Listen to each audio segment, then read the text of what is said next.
Bienvenidos a Esto también es política, el podcast donde procuramos acercaros las diferentes realidades políticas de la mejor manera de la que somos capaces. Eso sí, siempre con nuestro sello propio. Mi nombre es Mario Girón. Y el mío, Miguel Rodríguez, y en este capítulo nos acercaremos de una manera muy especial y en muy buena compañía al conflicto y al presente de Colombia. Acompáñanos, que empezamos.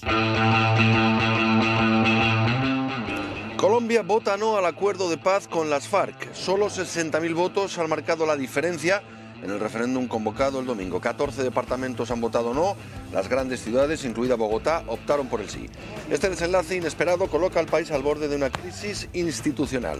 El presidente Juan Manuel Santos ha asegurado que el alto el fuego bilateral con las FARC se mantendrá. Ahora vamos a decidir entre todos cuál es el camino que debemos tomar para que la paz, esa paz que todos queremos, sea posible y salga todavía más fortalecida de esta situación.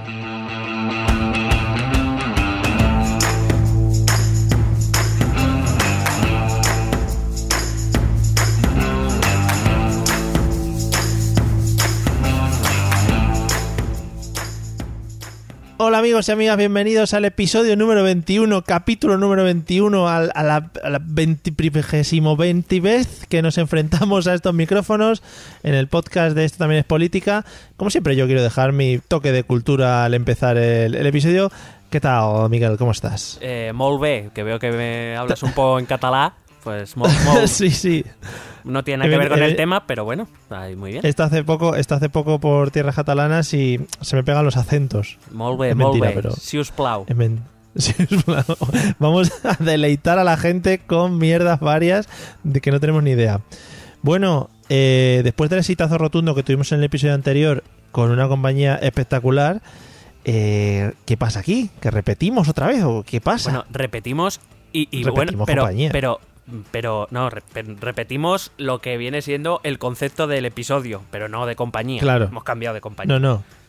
Y ni siquiera de lo que vamos a hablar, porque son cosas diferentes. Estaría bueno hablar de lo mismo otra vez. Hemos cambiado y de tema y de continente hemos cambiado también. Joder, somos unos máquinas. Es que lo hilamos todo fenomenal, ¿eh? No, es todo fenomenal. Y entonces, en el programa de hoy, ya dado que vamos a hablar de Colombia y dado que tenemos la fortuna de tener una compañera colombiana del blog, pues hemos dicho, pues conéctate aquí a ver qué sale. Y ya la tenemos también por ahí, a Laura Ardila, bienvenida. Gracias. Hombre, ¿Qué tal? Nada, aquí estamos esperando un poquito a que nos ilustres, ¿no? Porque yo la verdad es que hay días que vengo sin saber nada, pero hay días que vengo ya directamente tabla rasa. O sea, no tengo ni idea de nada de lo que vamos a hablar hoy. Imaginaros. Dice muy poco a mi favor, ¿no? Sí, bueno, en general. Bueno, no quería decírtelo, Mario, pero oye, ¿y todo lo que estás aprendiendo en este podcast qué? Eso sí, el otro día lo decía. Ahora para la cena de Nochebuena voy a hacer el cuñado con papeles. Puedes tratar 21 temas diferentes y quedar hasta bien. Sí. O sea, fíjate. En fin, perro loco, a tope. Bueno, contadme un poquito los dos entonces para que yo me vaya centrando de qué vamos a hablar o sobre qué vamos a centrar este episodio de hoy. Bueno, el episodio de hoy llevamos unos meses en los que nos llegan noticias del proceso de paz que está sucediendo en Colombia, pero claro, de lo que nos llega a Europa a lo que está sucediendo en la realidad, pues hombre, siempre hay algunas diferencias. Entonces, entre Laura y yo, bueno, sobre todo Laura, vamos a explicar un poquito en qué está consistiendo ese proceso de paz y en qué punto estamos, porque también recordamos que a ese primer acuerdo hubo un referéndum en el que salió que no, o sea que hubo que realizar un segundo acuerdo al que ya han llegado tanto el gobierno como las FARC, y ahora veremos que eso ya nos contará Laura qué es lo que va a pasar, qué es lo que podemos esperar. Yo te puedo contar un poquito de cómo hemos llegado más o menos hasta aquí y luego ya dejo a Laura, si te parece bien. A mí me parece fenomenal. Si a ella le parece bien, pues todos a... Sí. A mí me parece muy bien. Le ha parecido bien. Entonces estamos todos a una. Bueno, pues como Fuentovejuna. Bueno, pues yo por contar un poquito de una forma muy rápida, la relación colombiana... Bueno, por supuesto, Laura, si meto a la gamba en algún lado, tú me interrumpes y ya está. Y te apago el audio y fuera. Vale. Vale. La relación de Colombia, de la democracia colombiana con la violencia, es una relación que viene de muy largo. La democracia colombiana, que ha sido... La búsqueda de la democracia colombiana durante todo el siglo XX ha sido muy larga. Siempre se ha relacionado con una democracia muy débil porque la violencia siempre ha estado muy presente en la política de aquel país. Siempre se ha intentado buscar una democracia sólida, sin violencia, y digamos que este proceso de paz con las FARC se mete dentro de esta búsqueda, ¿no? de una democracia sólida y sin violencia. Hay que decir que Colombia, dentro de lo que es el espectro latinoamericano, es una rara excepción porque en Colombia no ha habido una dictadura militar como tal.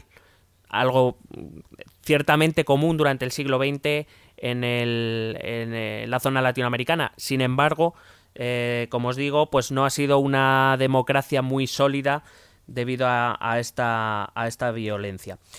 Hay que decir que, por ejemplo, a diferencia del resto de países de su entorno, Colombia tuvo su primera constitución muy pronto, en 1886, duradera. De hecho, aun con reformas, duró hasta 1991.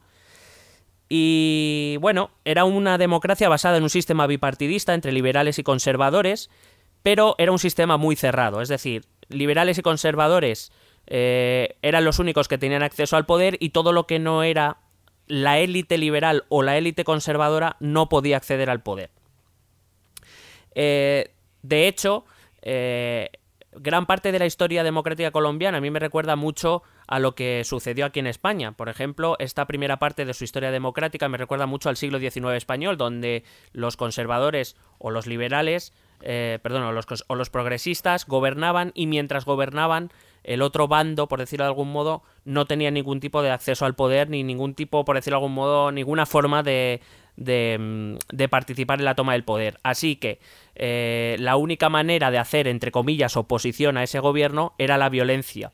La violencia se hizo muy común dentro de la política colombiana. Si bien es cierto que en Colombia no han existido extremismos entendidos como, pues yo que sé, como pudimos ver aquí con el nazismo o con el fascismo italiano, no es menos cierto que en esta época, por ejemplo, tampoco había una izquierda muy consolidada. Era un país muy influido por la Iglesia Católica. De hecho, a día de hoy, en cierta manera, lo sigue siendo. Nunca... No tenía un movimiento sindical muy fuerte, hasta años muy recientes no tenía movimientos indigenistas muy fuertes tampoco.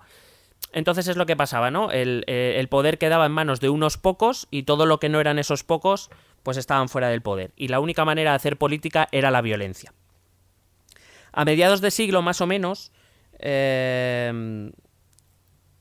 se intentó llegar a un acuerdo para solucionar este problema, y era que si la violencia era originada porque lo que en cada momento fuera la oposición solo podía acceder al poder a través de la violencia, pues digamos se creó un sistema también muy parecido a lo que intentó Cánovas aquí cuando la Restauración, un sistema de turnos, de cuotas, en las que, bueno, pues como tarde o temprano el otro lado iba a acceder al poder, bueno, pues así desaparecería la violencia. Pero desde luego era un sistema que no se le puede llamar democrático, en tanto que es un sistema manipulado. Los problemas de Colombia, como he dicho, a diferencia de la mayoría de los países latinoamericanos, por ejemplo, no fueron de origen militar. Colombia siempre ha tenido ese gran problema político, que no existían límites al poder, y cuando esos límites se impusieron, que era ese sistema de turnos, pues claro, digamos, no se le podía llamar democracia como tal. Hay que decir que estos problemas en los que solo a través de la violencia se podían realizar cambios políticos, los hemos vivido en Europa. Los vimos en Alemania en el 33, que todo el mundo siempre dice Hitler llegó al poder en unas elecciones, sí, pero en un ambiente de violencia muy grande. Lo mismo pasó en la Italia fascista, lo mismo pasó en España. La época republicana fue una época violenta que acabó con una guerra civil y con la instauración de una dictadura. Pero lo mismo pasó en Portugal, o pasó con Salazar, o pasó con la dictadura de los coroneles en Grecia.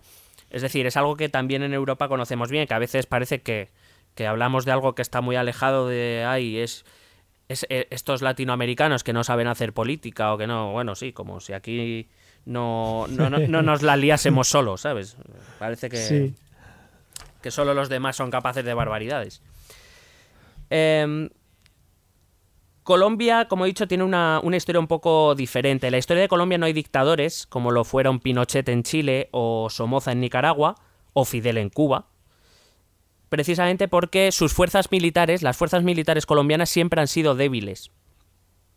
Y de hecho eran débiles a propósito, se les asignaban pocos recursos, poco personal, precisamente para poder mantener, digamos, el poder político sin la amenaza militar. Pero claro, unas fuerzas armadas o policiales demasiado débiles tampoco ayudan a controlar esa violencia política de la que hablaba antes. Apareció cuando acabó este periodo del turnismo, digamos, a mediados de los 60, más o menos, apareció un nuevo tipo de violencia. Digamos, los liberales y los conservadores más o menos habían creado un sistema en el que ellos sí tenían acceso al poder, pero durante estos años se ha formado la izquierda colombiana. Y la izquierda colombiana no tiene acceso al poder, con lo cual volvemos un poco a lo mismo. Como queda excluida completamente del poder, y además justo tiene al lado la Revolución Cubana, en la que Fidel se alza con el poder, pues esta izquierda empieza a reclamar su cuota de poder a la que no tiene acceso, dado que liberales y conservadores crean un frente común para impedir que esa izquierda, a la que se le relaciona directamente con la Unión Soviética y la Guerra Fría, claro, pues lo que hacen es organizarse en grupos armados. Grupos armados que en realidad son muchos, la mayoría de ellos muy pequeños, pero en esta época aparecen los tres grandes grupos guerrilleros armados de Colombia, que son, si no me corrige Laura, el Ejército de Liberación Nacional, que de hecho se origina en La Habana, que todavía está en activo, una parte de él está en activo, el Movimiento 19 de Abril o M19, que es un grupo creado a partir de lo que ellos consideraron un fraude electoral en 1970 y que se disolvió en 1990 tras un proceso de paz similar al que están intentando alcanzar ahora con las FARC, y las Fuerzas Armadas Revolucionarias de Colombia, o las FARC, que, como digo, han sido probablemente las más conocidas y las más activas también, o por lo menos de la que más noticias hemos tenido aquí en Europa. Estos grupos, sin embargo, tienen una dificultad respecto a la violencia partidista de la que te hablaba antes, y es que antes, pues eso, los partidos estaban financiados, por tanto, los partidos financiaban la violencia, pero estos grupos están fuera del poder y de los accesos a la financiación. Entonces, esta violencia cambia un poco. Esa necesidad de financiación hace, por ejemplo, que empiezan a surgir los secuestros a grandes empresarios, a políticos, altos cargos políticos, a cambio de pedir un rescate, y si no, pues se acababa con su vida. A cada acción represiva del gobierno, recuerdo, con unas fuerzas policiales y militares débiles, por ejemplo, una huelga, ante una manifestación o una huelga, el gobierno intentaba reprender ese tipo de manifestaciones, le siguen acciones de estos grupos que, que acaban con secuestros, con violencia callejera, etcétera, etcétera. E incluso que, como digo, en asesinatos. De hecho, en alguna ocasión se intentó secuestrar al propio presidente de la República. Creo que a López Mikkelsen, que más o menos a mediados de los 70 estaba planeado secuestrarle. Lo que pasa es que, bueno, pues no se consiguió. Entonces, a partir de los años 70 entra un nuevo actor en este conflicto, no solo en Colombia, en toda Latinoamérica, pero que hay que tener muy en cuenta que es Estados Unidos. Estados Unidos, que está en plena Guerra Fría, empieza a expandir la política de la seguridad nacional, que, por cierto, es muy bien acogida en Colombia. ¿Cómo? Bueno, pues en un primer momento el presidente Turbay, que es un liberal, decidió dar más poderes al ejército para intentar derrotar a estos grupos de forma militar, pero te he dicho antes que el ejército colombiano no estaba muy bien armado. Y claro, un ejército puede ser útil en una guerra, pero no se estaba librando una guerra convencional. Estamos hablando de grupos que se esconden en las montañas, que se mezclan entre las poblaciones rurales, y es muy difícil distinguir al enemigo. No llevan uniformes, no son como ellos. Sí. Y aquí es donde llega uno de los puntos clave, que es en 1980, cuando el movimiento 19 de abril, el M19, se cuela en la Embajada de República Dominicana, que está celebrando su Día Nacional, invita a una serie de embajadores, entre ellos el de Estados Unidos, y el M19 los secuestra a los 16, incluido al de Estados Unidos. El presidente tuvo que negociar con ellos, les dio, según tengo entendido, un montón de pasta. Claro, porque al final, te iba a decir, el tema de financiación de todos estos grupos era a base de eso, ¿no? Extorsiones, secuestros, etcétera, etcétera. Sí, más o menos. O sea, lo que pasa es que cuando empezó a haber narcotráfico a nivel, pues, eso, Latinoamérica y todo, pues, la relación con Estados Unidos, los grupos al margen de la ley empezaron a financiarse mediante el narcotráfico. Entonces, pues, que ya aquí encontraron, pues, la fuente para poder financiar todas sus operaciones. Entonces, pues, digamos que aparte de los secuestros, extorsiones y eso, también el narcotráfico empezó a formar parte, pues, de su política, o sea, su manera de actuar de estos grupos guerrilleros.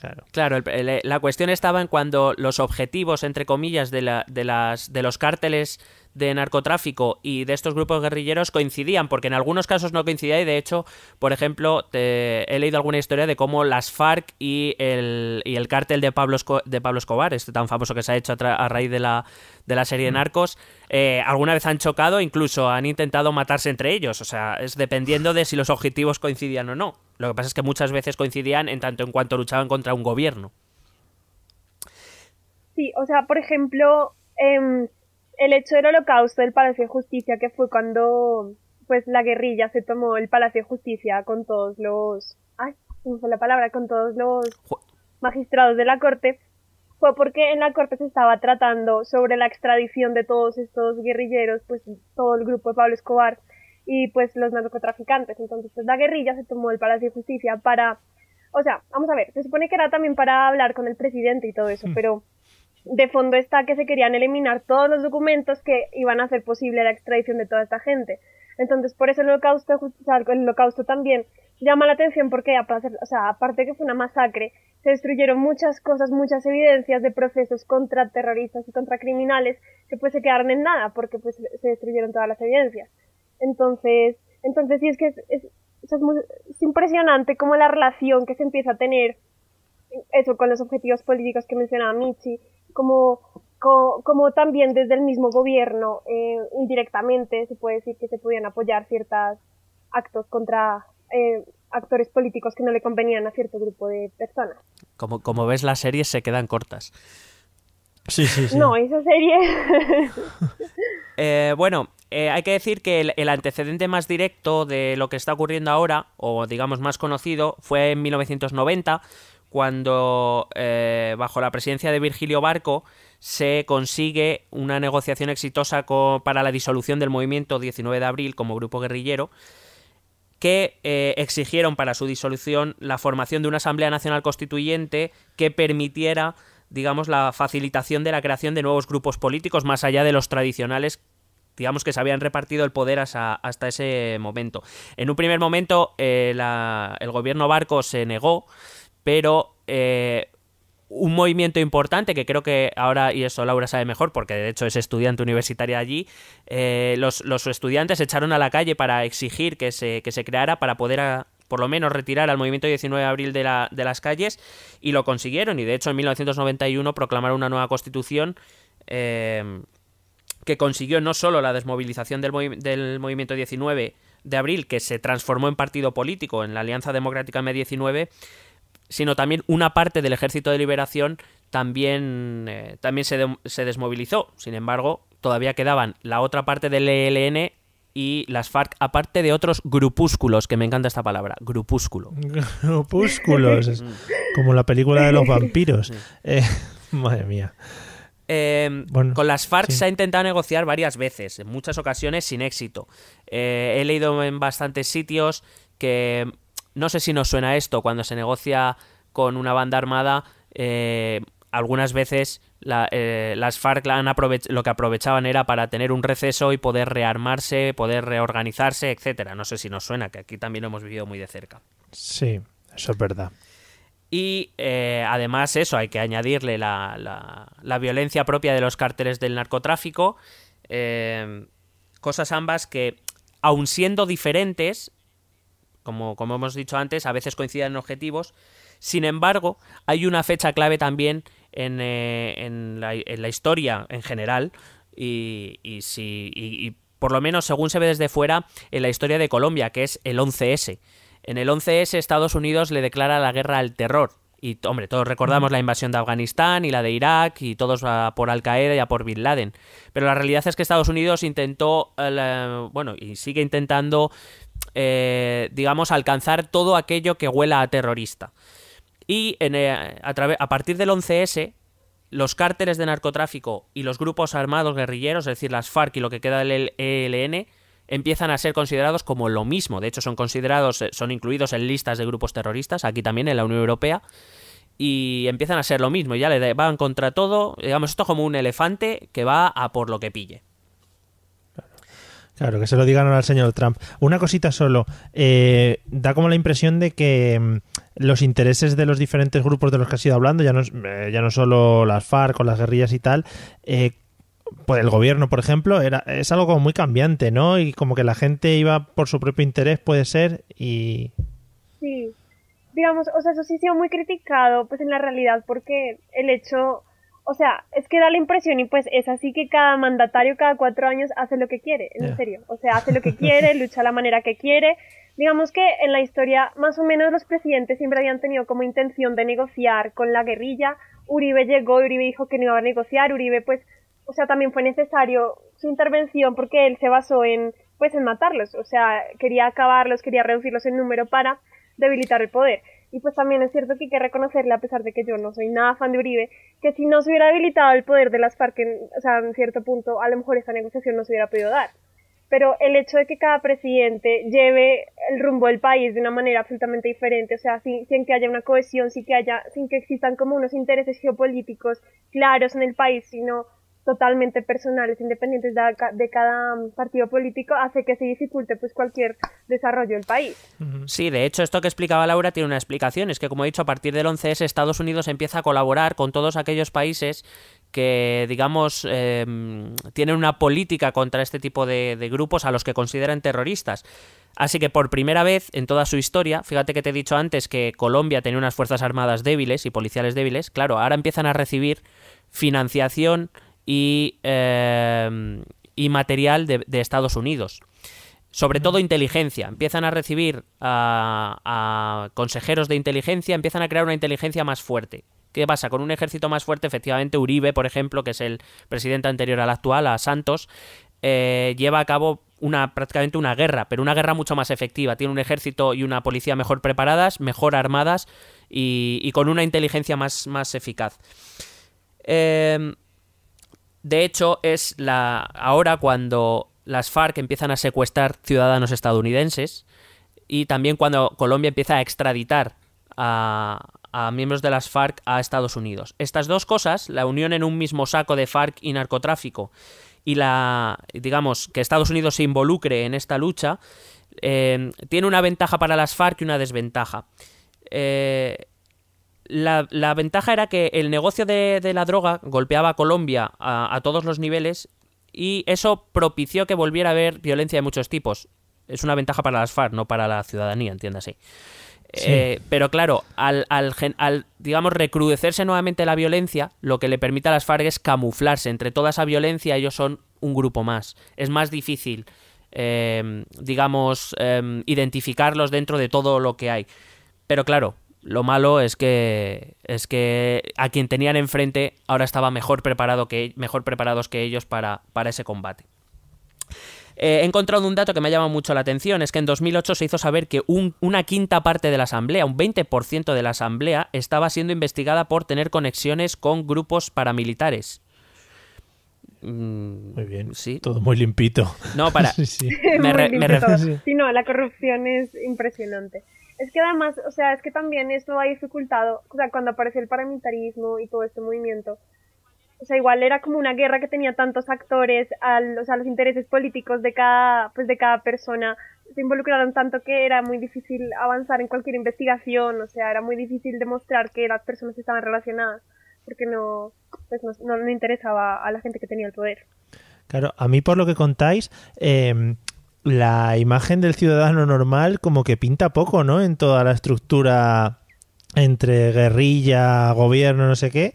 Al final la gente que vive en Colombia, o que vivía, o bueno... O que viven, que Laura está viviendo allí. Sí, pero digo que igual las cosas ya están cambiando un poquito más. Pero antes, si tú, por ejemplo, has dicho que los gobiernos se iban cambiando a la fuerza, que no sé qué, al final eran 4 o 5 que manejaban el cotarro. No, la ciudadanía ha estado bastante alejada del acceso al poder, bien porque no tuviera un partido político que les representase, o sobre todo porque el poder siempre ha estado en manos de las élites.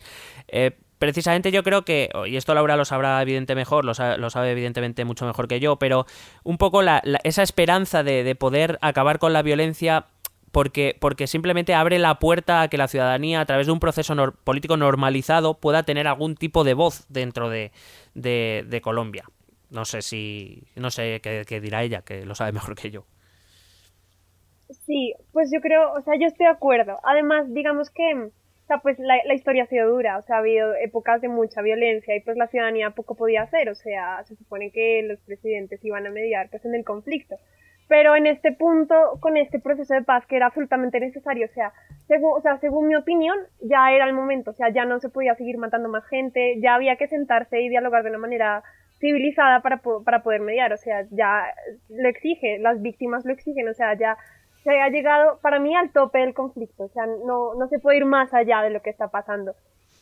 Entonces, pues la ciudadanía ahora está más interesada, aunque bueno, digamos que lo de plebiscito también, o sea, que ganara el no fue absolutamente sorprendente y nadie se lo puede creer, incluso yo todavía no me lo creo, pero digamos que lo que me gustaría destacar de esa participación ciudadana es que el plebiscito ganó porque hubo una especie de engaño, o sea, la gente no estaba votando por los acuerdos por cada punto, sino porque se rodearon de ciertos odios que sentían por Santos o por la manera en que se está llevando la administración, entonces el acuerdo se perdió de punto de vista, o sea, en realidad la gente estaba votando por, ¿cómo decirlo? Como por temas como la reforma tributaria, temas ligados con la iglesia, o sea, se perdió el norte del acuerdo cuando se realizó. No me puedo creer que se vote otra cosa que no sea la pregunta, aquí no ha pasado nunca. Nunca, ¿verdad? Sí, no, sí. ni en el Brexit, ni en ninguna parte. No. Hemos tenido últimamente unas votaciones sorpresivas, ¿eh? Sí, por ejemplo, quiero decir, el Brexit que decía Laura o la reforma constitucional italiana, todo el mundo sabe que el voto ha sido contra Renzi. Es verdad que la reforma ya explicamos que no era una maravilla y era bastante conflictiva, pero bueno, en el momento que dijo Renzi, y si no vota y si me voy, dijeron, venga, si tenía alguna duda, dale al no, Claro. dale al no, baby. Sí. Sí, no, la verdad fue bastante sorprendente.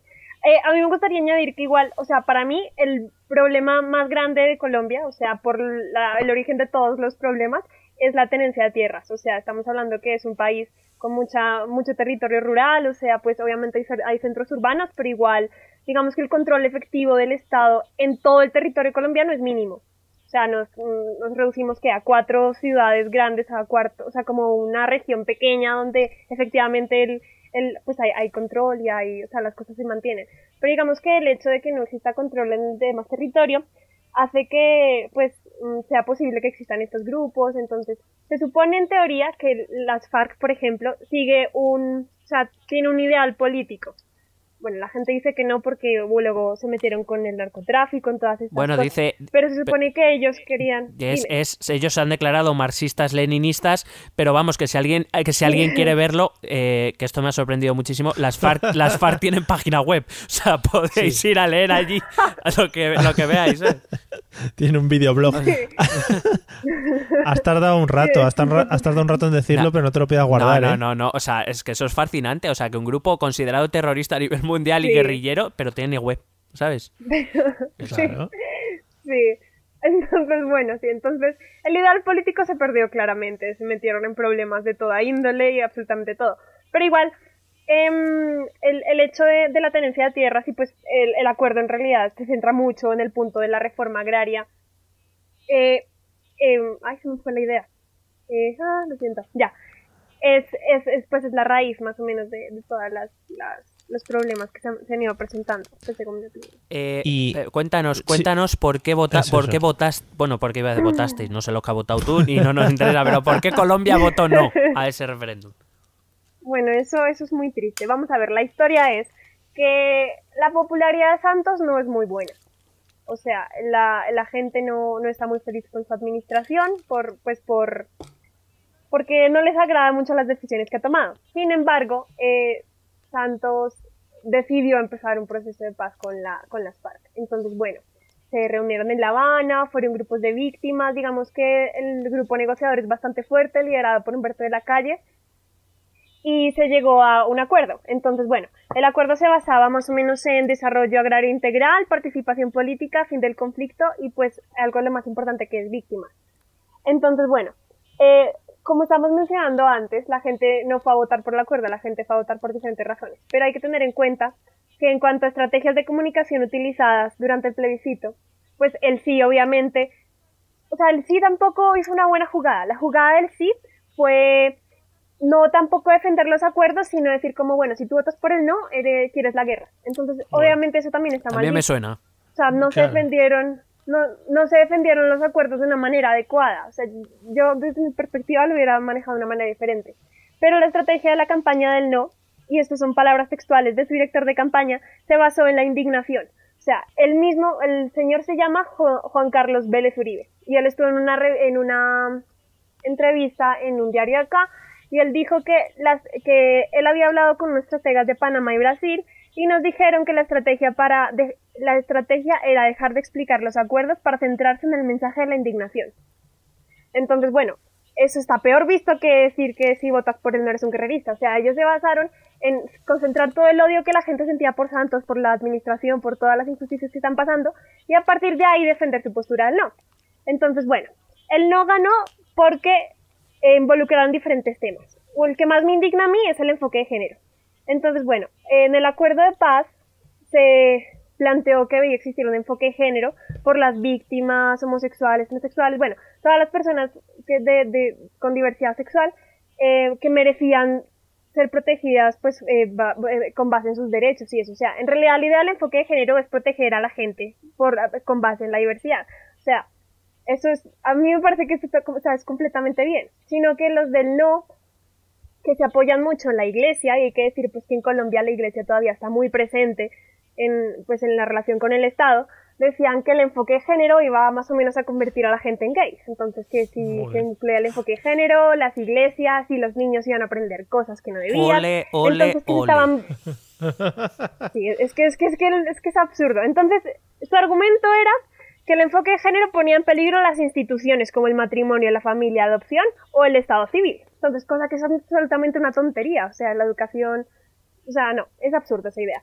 Entonces, digamos que lo peor es que esta idea caló a mucha gente. Entonces, el sector más conservador del país, liderado también por el Procurador Nacional, que aunque se supone que es un Estado laico para nada, o sea, este señor es un godo, lo más godo que existe, empezaron a hacer campaña diciendo que el enfoque de género era una falta de respeto, falta moral, falta de ética, falta de todo. Entonces, digamos que esto fue un duro golpe para el acuerdo. Otro de los argumentos que utilizaron estaban relacionados con que el acuerdo iba a eliminar subsidios, iba a afectar el régimen pensional, y pues, o sea, en realidad en ninguna parte del acuerdo estaba diciendo eso. O sea, eran argumentos vacíos que nada que ver, era distraer. Eso te iba a preguntar, un acuerdo de paz con las FARC, ¿qué narices tiene que ver con las pensiones? No tiene absolutamente nada que ver. O sea, es que incluso el acuerdo afirma que se va a fortalecer el sistema de protección y seguridad social. O sea, eso está escrito en el acuerdo. Pero como la estrategia era indignar a la gente, pues la gente se indigna muy fácil al parecer. Y uno de los puntos más destacados es la impunidad. Entonces la gente decía que es que el acuerdo les iba a dar impunidad a todos los guerrilleros y que algún día iban a ser presidentes y que no, que esto no podía ser así. Entonces vamos a ver, o sea, es que teniendo lógica, un acuerdo de paz, a ver, hay un cierto grado de impunidad, o sea, tampoco es que esto vaya a ser, o sea, vamos a ver, depende de qué punto lo mires, puede aceptarse un cierto grado de impunidad. Sin embargo, hay un tribunal de paz que se va a establecer y que va a estar centrado en implementar procedimientos y sanciones de los responsables, o sea, se van a crear instituciones que van a dedicarse a pues analizar todos los casos, a investigar y a determinar la culpa pues correspondiente a cada acto que hayan hecho. Y pues para mí lo más importante es que el acuerdo está basado en en la verdad, o sea, en que los guerrilleros acepten la verdad. Entonces, pues, no, o sea, ¿qué nivel de impunidad? A ver si igual va a haber aceptación de la responsabilidad que tienen, o sea, es que es necesario. Una pregunta. Esto, porque es que aquí en Europa lo que más ha trascendido, o digamos, lo que más ha impactado aquí, es como la idea de que las FARC van a estar en los órganos políticos, o sea, van a tener una cuota fija, que da igual que no les vote nadie, que van a estar ahí. Sí, bueno, es que eso es un tema un poco delicado. O sea, es que igual la participación política, o sea, vamos a ver, las FARC igual tenían que sentarse y tenían que ganar algo. Y pues había que ceder una cierta parte de participación política. Entonces o sea, con la reforma más o menos del acuerdo que se había hecho antes, efectivamente sí van a tener representación política porque era uno de los acuerdos como bases para que se pudiera firmar y pudieran desarmarse. Pero, o sea, sí es un poco fuerte que puedan llegar al Congreso, pero se supone que, vamos a ver cómo lo explico. A ver, esto está como por acá. Bueno, hay que decir que las FARC ya tuvieron una experiencia política, digamos, un brazo político, que era la Unión Patriótica, a mediados de los 80, pero que... Sí, porque, claro, como no podían alcanzar a los miembros de las FARC, pues es verdad que desde los poderes políticos se fue a por los miembros de la Unión Patriótica. A saco. A lo que tenemos más a mano. Sí, eso... Sí, la verdad, eso fue horrible. Entonces, bueno, o sea, igual la participación política es un poco fuerte, pero digamos que yo tampoco estoy en desacuerdo con ese punto porque me parece que es importante también reconocer que o sea, las organizaciones, no digo que todos los asesinos, pero, o sea, sí había una población que ha sido vulnerable y una población que necesita representación. O sea, es necesario que toda la gente, o sea, no solo los guerrilleros, sino las poblaciones pues que han sido vulneradas por los hechos terroristas y pues criminales, o sea, se reconozca participación política. O sea, alguien tiene que empezar a decidir por el futuro de esa gente. Uh-huh. Y algo que quería destacar era que, digamos que con la participación política en el acuerdo se busca el fortalecimiento de las organizaciones de víctimas y se quiere como promover garantías para la movilización y la protesta pacífica. O sea que digamos la participación política es como un espacio para que ese mismo poder vacío que tiene la ciudadanía como que lo recuperen, lo retomen y pues la gente se empodere un poquito más de las situaciones que están pasando. Y pues sí, o sea, van a tener acceso al sistema político, pero deben cumplir ciertas condiciones, o sea, y es eso, o sea, pues digamos la gente, nadie, o sea, yo quiero esperar a ver qué pasa cuando se implementen todos los acuerdos para ver cómo se va a lidiar en el Congreso, pues con esta presencia. Igual hay que destacar que, digamos, del M-19 hay 2 senadores súper reconocidos actualmente y en su momento pues fueron guerrilleros, pero pues cambiaron y se dedicaron a la política pues, bien, de actos, de acciones y pues les ha ido bien, entonces esperar a ver si siguen el camino o pues de qué manera van a actuar. Claro, ya tiene un ejemplo. Yo quería hacer una preguntita así muy rápida a Laura. ¿Qué apoyo tiene entre la ciudadanía la gente de las FARC o la gente que se ha dedicado a la guerrilla? No sé si es algo que en algunos núcleos de población está como bien visto. Bueno, vamos a ver. Digamos, el primer punto que me gustaría destacar es que las FARC están muy presentes en zonas rurales, ¿sí me entiendes? O sea, sí. Como antes lo mencionaba, había territorios donde no había nada, el Estado no tenía presencia y estos grupos de alguna manera pues ayudaron a solucionar ciertas cosas. Entonces digamos que en poblaciones rurales igual, o sea, esté muy mal visto y sea terrible, hay como un cierto grado de aceptación por cosas que se han hecho de manera positiva. Las negativas y totalmente pues son rechazadas absoluto. Pero digamos que el acuerdo de paz, o sea, es que este acuerdo de paz es un reto para toda la ciudadanía porque el tema de reconciliación es muy grave, o sea, el sector empresarial, o sea, va a ser duro saber que se va a empezar a contratar a personas reinsertadas y pues ellos duran un proceso y todo eso. pero igual siempre va a ser un choque porque es gente que ha hecho mucho daño al país. Sin embargo, yo creo que el gobierno, del argumento del que se va a basar es que ya es tiempo de cambiar, o sea que igual, así sea un proceso largo y va a ser muy duro, necesita tenerse cierto grado de aceptación para estos grupos guerrilleros.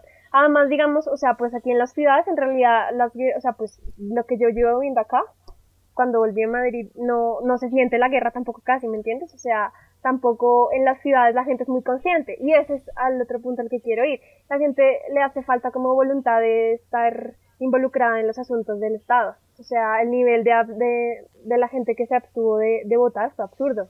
Y como, o sea, es increíble que tanta gente no haya votado con una situación tan crítica como la que se está viviendo.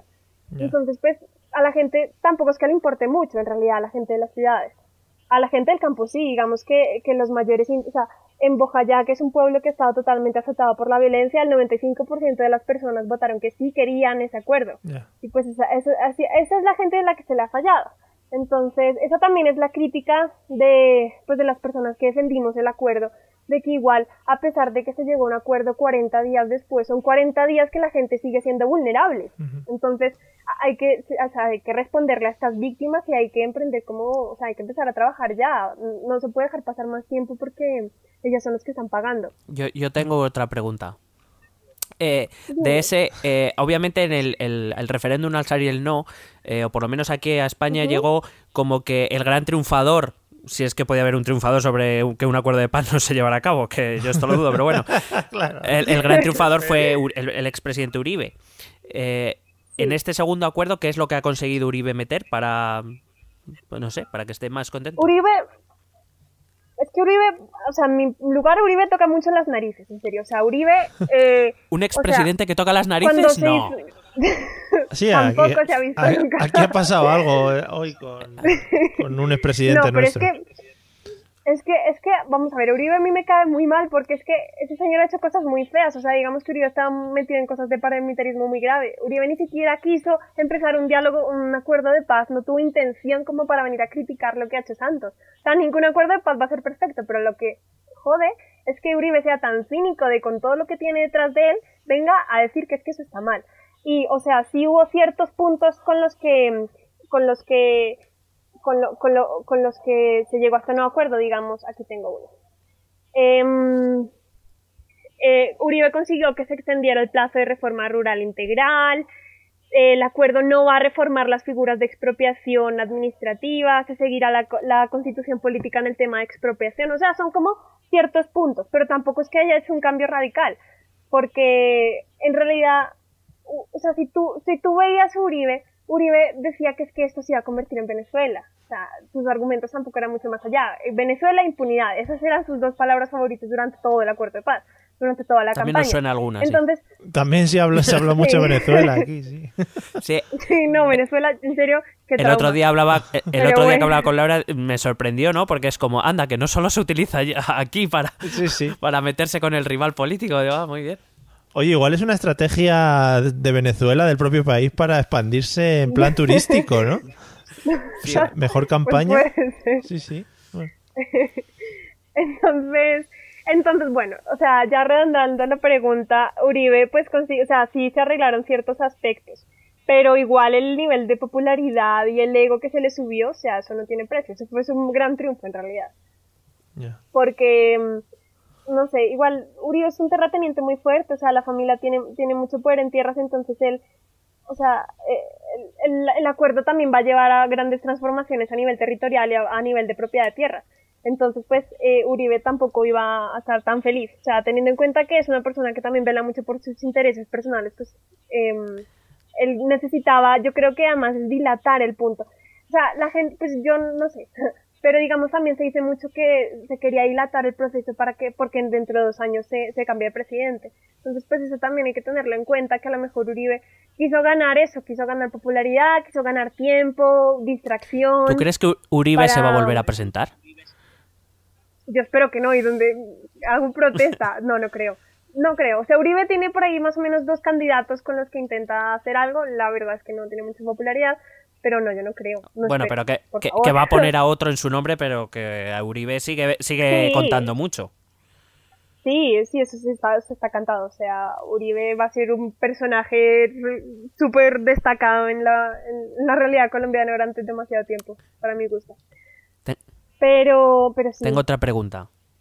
A ver, venga. Dime. Hace poco escuché una entrevista al presidente Santos y yo esta vez no le vi con muchas ganas de convocar un referéndum, ¿eh? No, pues es que además eso también me llamó mucho la atención. O sea, si el presidente tiene las facultades para poder implantar cosas, yo si hubiera sido presidente lo hubiera hecho. O sea, me refiero que lo más sensato que hizo fue pasarlo por Congreso. Porque además, a mí me parece que el Congreso ya tiene cierto grado de formalidad. O sea, a pesar de que hay personajes un poco curiosos, o sea, ya digamos que en el Congreso se va a discutir el acuerdo en sí. O sea, él ya no puede arriesgarse otra vez a su índice de popularidad a ver qué tan alto queda, porque fijo que le va mal otra vez. Pero si le anda el Nobel, hombre. De la paz. Bueno, también, esa crítica al pobrecito con lo del Nobel, pues sí, también pobrecito. Pero no, es que la verdad, mucha gente está en contra. Digamos que ahora se va a implantar una reforma tributaria y también la gente está muy molesta con eso porque los impuestos van a subir mucho. Pero es que igual, o sea, la reforma tributaria va a ser muy bestial, pero ha llegado a un punto en que es necesario hacer una reforma tributaria y con todo lo de las regalías del petróleo. O sea, es que se juntan muchas cosas, no solo es que Santos quiera, sino que pues la economía pues ha bajado mucho el petróleo, ya no está entrando tanto dinero. Entonces, pues también eso pues se tiene en cuenta. Pues ¿qué os parece, compatriotas españoles, eh? En todos sitios cuecen habas. Entonces, yo para que me centre un poquito, ¿en qué situación se encuentra ahora Ahora. Sí. Bueno, entonces ahora se supone que ya pasó por el Congreso. Entonces el Congreso ya está como viendo, o sea, o sea, como que ya se va a aprobar para empezar a implementar más o menos. Ya se está revisando. E incluso ya, se me había pausado. Ya está. Entonces, o sea, ahora... ¿Ves? Problemas del directo.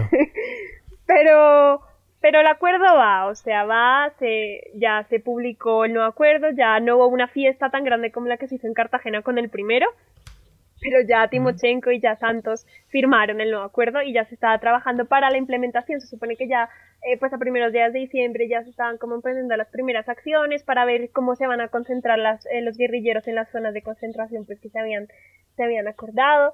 Y pues la verdad todo va bien, o sea, va, que no es poco.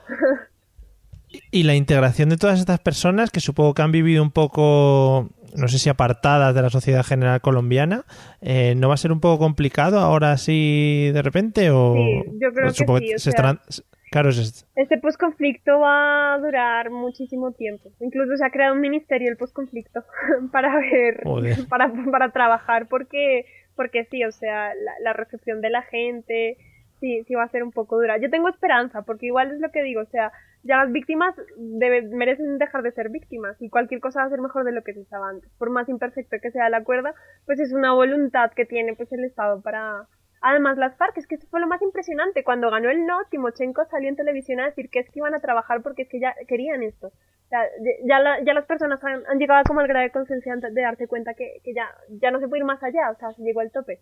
Y... Hombre, también creo que, no sé si lo hemos dicho antes, pero también es verdad que las FARC estaban muy debilitadas. No es el movimiento de los años 80 y 90. Exacto, sí, exacto. Por eso mencionaba que también fue necesario la acción de Uribe de debilitarlas para que se pudiera llegar a este punto.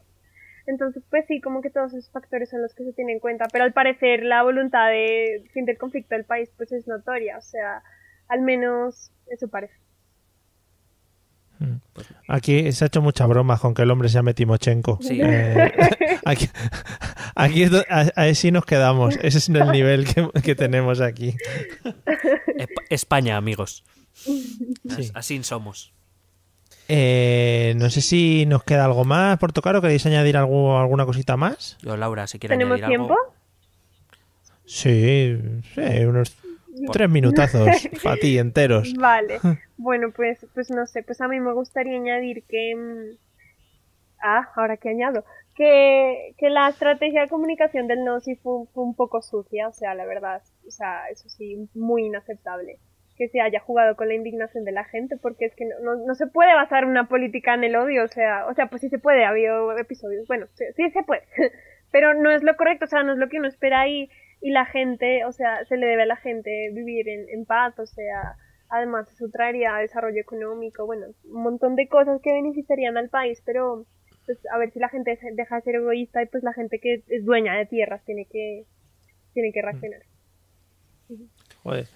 Me gusta mucho tu carácter conciliador y es muy bonito porque no mucha gente piensa de esa manera y bueno, lo ves, ya claro, lo ves reflejado en pues eso, en las votaciones o en el odio o el rollo de este estilo, sí. Sí, yo sí creo en la reconciliación, o sea, me parece importante, me parece que es posible, o sea, no sé, yo digo que la gente no puede odiarse por siempre, o sea, si seguir matándose, seguir generando víctimas va a prolongar las cosas. En cambio, hay momentos en que pues, se debe parar. Pero sí, yo sí creo en la reconciliación totalmente. Así sea dura, así luego dicen que se puede crear como réplicas de violencia en las ciudades. Cualquier cosa va a ser mejor de lo que se estaba. Sí. Hombre, cualquier cosa que lleve a la paz seguramente sea mejor que andar pegando tiros en cualquier otro lado. Sí. Además que también me parece importante el reconocimiento pues de la población que ha sido dejada de lado, o sea, pues sí, los guerrilleros han sido asesinos y pues actos que no son imperdonables, pero o sea, es importante que se reconozca el vacío de representación que tiene la gente. Al final no todo el mundo iba con pistolas por ahí, sino había una gente ahí que...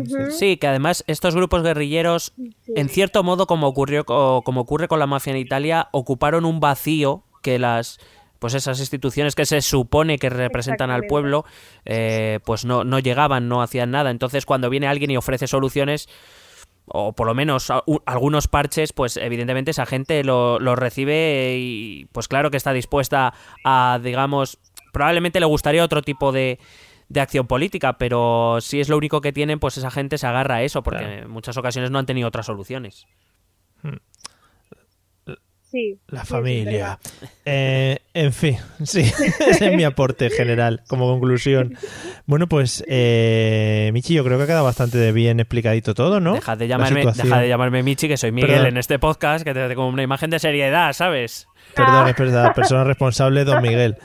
Don Miguel Rodríguez. Es que no nos sale, son tantos años. Es raro ya. Claro. Que sí, ¿no? Que ha quedado, aparte de tu queja... No, muy contento, yo muy contento y espero que tengamos a Laura dentro de poco, pero para contarnos cómo va ese proceso de paz y que realmente se está llevando a buen puerto. Sí, la verdad, sí. Sí, por favor, yo... ¿Qué tal la experiencia, Laura? Estaré contando cosas. Ay, pues genial, me ha gustado mucho. Un poco nerviosa, porque además me enredo un poco hablando. Bueno, pero... a Mario le pasa nosotros, también, no te preocupes. Sí, nosotros hay a veces que ni siquiera expresamos palabras en castellano, o sea que son cosas muy extrañas. Bueno, oye, de verdad, muchas gracias, Laura, y igual lo que dice Don Miguel, vosotros. Que te esperamos prontito para que nos sigas contando, que nos interesa mucho todo este tipo de cosas.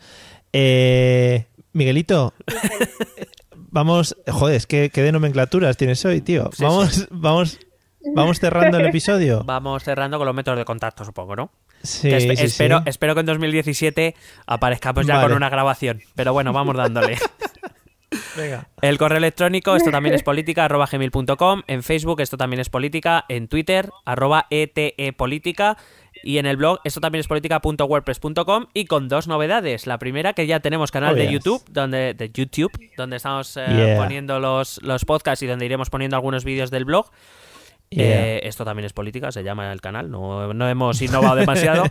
Y también, no le hemos dado ni 2 vueltas. Y también tenemos un grupo de Telegram, por si queréis interactuar directamente con nosotros. En nuestras redes sociales encontraréis el link para introduciros directamente, sin necesidad de dar vuestro teléfono a nadie, que no es necesario. Que no nos gusta. Que no nos gusta tener vuestros teléfonos. Pues ahí os incluís directamente y charlamos y debatimos y todo. Somos legión. Bueno, somos 7 de momento. O sea 8, no nos quites personas. 8 personas. Sí. Bueno, pues nada, os esperamos por ahí por todas esas cosas, por el grupo de Telegram en el que iremos poniendo cositas y pues eso es lo que vayamos hablando y todas esas cosas.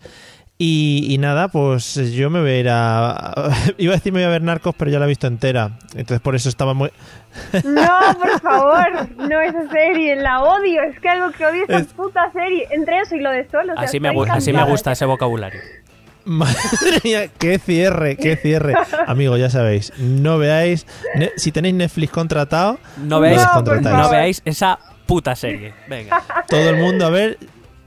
Esa Mira, puta serie. se corta y todo el Skype. Gin Tony y Los Serrano, que esos son muy bonitas. Hombre, por favor. Nos vemos en el episodio que viene, ¿vale? Que será el 22. Sí, eso parece, creo que ya en 2017, así que por si acaso, feliz año y felices Navidades a todos los oyentes. Y próspero año nuevo. Oh, Venga, adiós muchachos. Adiós, un besete.